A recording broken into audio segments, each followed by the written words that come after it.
Amenda man, your Ekuna man, your Ngi man, your Bakuri man, and proudly so, your Anglophone brother. You're welcome on this platform, dear friends. Appelez-moi Sa Majesté Sénateur Cletus Lunze, l'homme le plus noir de la terre. Pendant qu'on cherche l'argent pour payer les enseignants, pendant qu'on cherche l'argent pour payer les gars qui sont dans le secteur de la santé, pendant qu'on cherche l'argent pour recruter ceux qui ont leur PhD dans les universités, pendant qu'on cherche l'argent pour financer des projets, nous avons des gens qui utilisent le sport pour spolier l'État.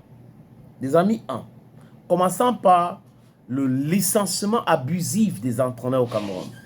Ce n'est pas généralement le fait de la fédération, pour ceux qui ne savent pas.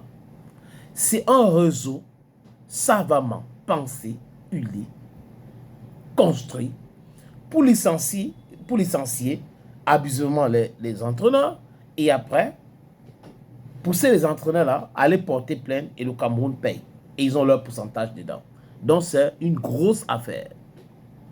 Ce sont les mêmes gens qu'on a vus autour des constructions des infrastructures qui ont accueilli la dernière CAN. Et le plus gros scandale est venu de Olembe, qui était un complexe sportif avec un hôtel 5 étoiles, un mall, la piscine olympique. Je cite quoi, je laisse quoi. Et l'État du Cameroun a déboursé cet argent-là. On a créé le Task Force pour gérer la construction de ce travail. Mais qu'est-ce qui s'est passé? Piscini a gagné le marché. Je ne sais pas comment ils ont fait pour gagner. C'est une société italienne.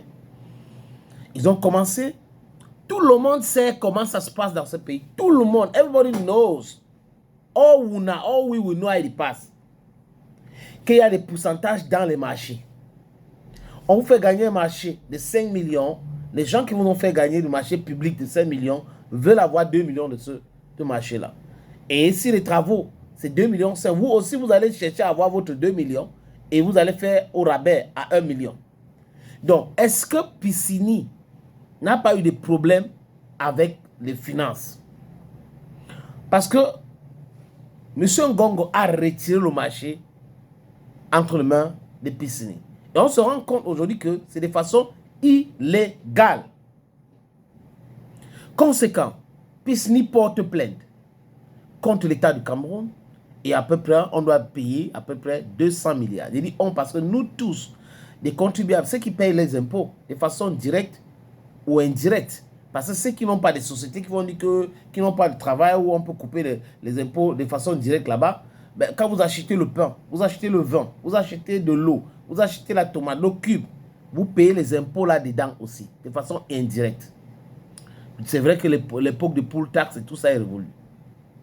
Les amis, après c'est McGill qui se plaint du fait qu'on lui avait retiré aussi le contrat de façon illégale. Et là, on est en train de parler à peu près de 26 milliards. Voilà la gabegie financière que je parle ici. C'est la gabegie financière tout le temps au Cameroun. Concernant les sélectionneurs de l'équipe nationale Fagnon A du Cameroun, même méthode, pourcentage.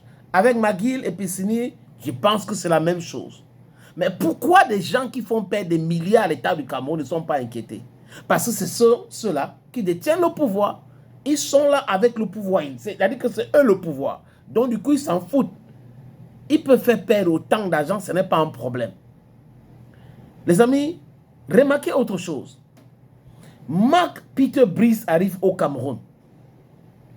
Nous tous, on a vu que était vraiment clément. Regardez ce qui se passe en République centrafricaine, où le président de la fédération a refusé que le ministre lui impose le gouvernement Sombana jusqu'à aujourd'hui.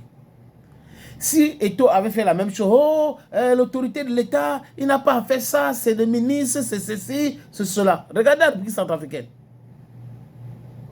Là, on se comprend. Les gens applaudissent, c'est bien. Ceux qui détestent Eto'o et autres. Donc, les gens qui ont recruté Marc Brice au Cameroun ont fait ça de façon illégale. Ils n'ont pas respecté les règles de l'art. Ils n'ont pas respecté le décret de 2014, signé par Paul Barthélemy Biya Bivondo, Ibsov. Ils n'ont pas respecté la convention Mincep-Fecafoot. Juste parce qu'ils ont la signature, ils ont le pouvoir. Ils ont les militaires, ils ont la police, ils ont tout le monde. Donc du coup, on doit avoir peur d'eux. L'état de droit donc est où? À ce moment-là, mes amis. L'état de droit est donc où? Je m'interroge. Marc Brice arrive au Cameroun. Chandongo mobilise la CATV, une honte internationale. On n'avait jamais fait ça avec Louvet ou Sidov qui étaient des vrais stars de football mondial. Et après, on a vu les soutiens des blogueurs qu'on a financés pour commencer à raconter des choses, pour essayer de distiller le mensonge. On a pris des artistes en Europe, certains sont dans les partis politiques de l'opposition et au pouvoir, pour mettre ensemble.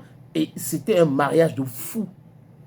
Pour faire mal à Eto'o, l'opposition, entre guillemets camerounaise, et le parti au pouvoir se sont mis ensemble.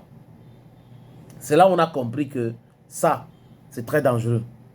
La politique est très dangereuse.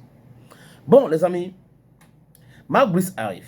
Tout ce qui s'est passé avec lui. Les injures, manque de respect. Et Louis Paul Motazé reçoit des ordres de M. Ngongo pour débourser de l'argent, à peu près 80 millions de francs CFA, pour acheter des véhicules à Marc Brice et son assistant. Vous ne rêvez pas. Ce n'est pas son adjoint, son assistant. Alors qu'une voiture pouvait servir les deux. Marc Brice et son assistant entrent dans la même voiture. On a acheté donc une voiture pour Marc Brice, on a acheté une voiture pour son assistant. C'est ce que j'appelle la gabégie. Et les mecs ne résident pas au Cameroun. Les voitures là donc servent à quoi? Pourquoi est-ce que M. Ngongo, lui, pour Motazé, n'ont pas acheté la voiture à Pagou et à Tungu-Pile? Ces voitures-là, normalement, on doit les donner à Tungu-Pile et Pagou. Moununga n'habite pas au Cameroun, je vous l'ai dit. Marc Brice n'habite pas au Cameroun, alors que leur contrat stipule qu'il devait résider au Cameroun. Est-ce que vous avez vu M. Ngongo bouger en little iota? Nothing. Est-ce que vous avez vu M. Mouele Kombi parler de cette histoire? Jamais de la vie. Donc, ils savent ce qu'ils sont en train de faire.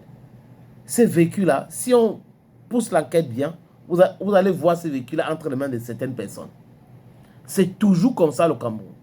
Que les gens vont toujours souffrir.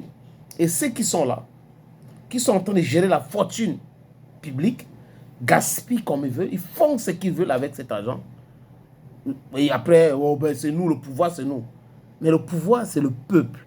Le pouvoir ce n'est pas Ngongo. Le pouvoir ce n'est pas lui pour Motazé. Le pouvoir ce n'est pas moi le Kombi. Le pouvoir ce n'est pas Paul Biya. Le pouvoir c'est le peuple. Le peuple est souverain. Thank you friends.